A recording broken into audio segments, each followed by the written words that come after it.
सवाल: भारत के दुश्मन देश कौन हैं? उत्तर: चीन और पाकिस्तान दोनों भारत के दुश्मन देश हैं। सवाल: उनसे उन दुश्मन देशों से लगने वाले राज्य कौन से हैं? उत्तर: गुजरात, पंजाब, राजस्थान, हिमाचल प्रदेश, कश्मीर, लद्दाख, सिक्किम, अरुणाचल प्रदेश और उत्तर पूर्व के राज्य। अब इस सरकार और उनके समर्थकों की नज़र में इन प्रदेशों के लोगों के हालात ये हैं: पंजाब में सिख हैं, वे खालिस्तानी हैं। कश्मीर में मुस्लिम है, वे पाकिस्तानी है। उत्तर पूर्व में क्रिश्चियन है, वो चाइनीज़ है, उनको चिंकी मिंकी कहकर दिल्ली में जलील किया जाता है कि ये चिंकी है, इनको हम रूम नहीं देने की। ये सब गद्दार हैं। अब इस लिस्ट में लद्दाख का नाम भी शामिल हो चुका है। प्राचीन गौरव का ढोल पीटने वाले लोग यदि प्राचीन किताबें उठा लेते तो उन्हें सही सलाह मिल जाती। सस्ते चाणक्य यानी गृह कलह मंत्री एक बार कौटिल्य के ओरिजिनल अर्थशास्त्र को पढ़ लें और वे ऐतिहासिक किताब सीमावर्ती क्षेत्रों की स्थानीय जनजातियों और समुदायों को पक्ष में रखने के लिए कई प्रयासों को करने की अनुशंसा करती हैं, जिसका एक श्लोक है: सनानंदाति कूटनीतिया जनजाति स्वे पक्षपाका, आर्थिक लाभाधेन बुद्धा शिव स्थिर निरपे। इसका हिंदी में अर्थ है, अर्थात कूटनीति में मधुर स्वर्ग से स्थानीय जातियां अपने पक्ष में आती हैं। आर्थिक लाभ प्रदान करने से वे राजा के प्रति निष्ठावान रहती हैं और देश के प्रति वफादार।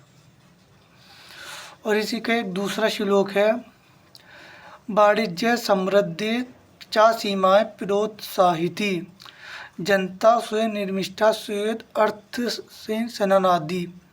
यानी सीमावर्ती क्षेत्रों, इसका भी इस श्लोक का अर्थ हिंदी में अनुवाद ये है, यानी सीमावर्ती जो बॉर्डर से, जो दूसरे देशों से, जिन राज्यों की सीमा दूसरे देशों से लगती है, उन क्षेत्रों में व्यापार और आर्थिक समृद्धि को प्रोत्साहित करना चाहिए। इससे जनता आर्थिक सुख प्राप्त कर कर राजा के प्रति निष्ठावान होती है। और तीसरा श्लोक ये है: करियते सीमाएं रक्षा चा दृढ़ गता, जन निष्ठा स्थिरस भवाती स्वयं चा निष्ठा। अर्थात सीमावर्ती क्षेत्रों में करों में रियायत और दृढ़ सुरक्षा प्रदान करने से जनता में निष्ठा स्थिर होती है और राज्य में सत्ता सदा बनी रहती है। और एक चौथा श्लोक है: सामाजिक नियंत्रित सीमाएं सोम निशांति, सुरक्षित समृद्ध चा जन निपाति सदा रक्षति। यानी सीमावर्ती क्षेत्रों में सामाजिक नियंत्रण से जनता राजा के प्रति समर्पित रहती है। सुरक्षित और समृद्ध जनता को राजा सदा रक्षा प्रदान करता है। यानी चाणक्य की सलाह है, सीमावर्ती क्षेत्रों में व्यापार और आर्थिक गतिविधियों को बढ़ावा देना चाहिए ताकि वहाँ की जनता राज्य के प्रति वफादार रहे। आपको नहीं लगता कि भारत और काली जुबान वाले समर्थक और नेता ठीक उलट रहे हैं? दरअसल जातीय नफरत की राजनीति से उपजे कुकुरमुत्ते कितने ही फैल जाएं और कितने ही ऊंचे हो जाएं, उनके सहारे कोई राष्ट्र अपना म्यार ऊंचा नहीं कर सकता। भारत इसी खतरे को जी रहा है।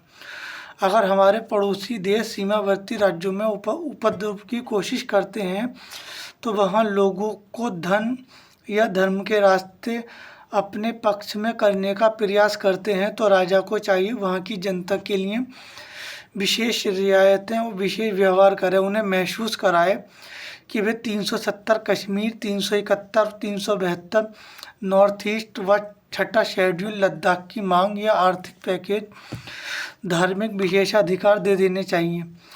पूर्व की सरकारें ऐसा करती रही हैं, जो पहले सरकारें थी भाजपा से पहले की, वो ऐसा करती रही हैं। 1985 में छात्र आंदोलन के बाद कांग्रेस ने इस्तीफा दिया, चुनाव कराए और कॉलेज के हॉस्टल से एक लड़का निकला, सीएम हाउस में जाकर बैठा, जिसका नाम था प्रफुल्ल मोहतो। लाल डेंगा जैसे अनेक अंडरग्राउंड विद्रोही नेताओं को माफ़ कर कर राजनीति में आने दिया। वे चुनाव जीतकर सत्ता में आए, लेकिन करप्ट और अक्षम थे तो जनता ने खुद ही हटा दिया। ये एक रियलाइजेशन और एक प्रोसेस है, लेट एट हैपन। लेकिन जातीय नफरत से मजबूर लोगों ने पंजाब, कश्मीर से लेकर मणिपुर तक उल्टा आग की भट्टी लगा रखी है। अजीब ही दादागिरी है कि हम मजबूत सरकार है, हम दबाव में नहीं आते, हम लोगों की नहीं सुनते, इतिहास, कूटनीति की किताबें और समझदारों की बातें नहीं सुनते। हम गालियां देते हैं, गालियां दिलवाते हैं। लद्दाख को पूर्ण राज्य और छठी अनुसूची की मांग की कोई बेजा मांग नहीं है।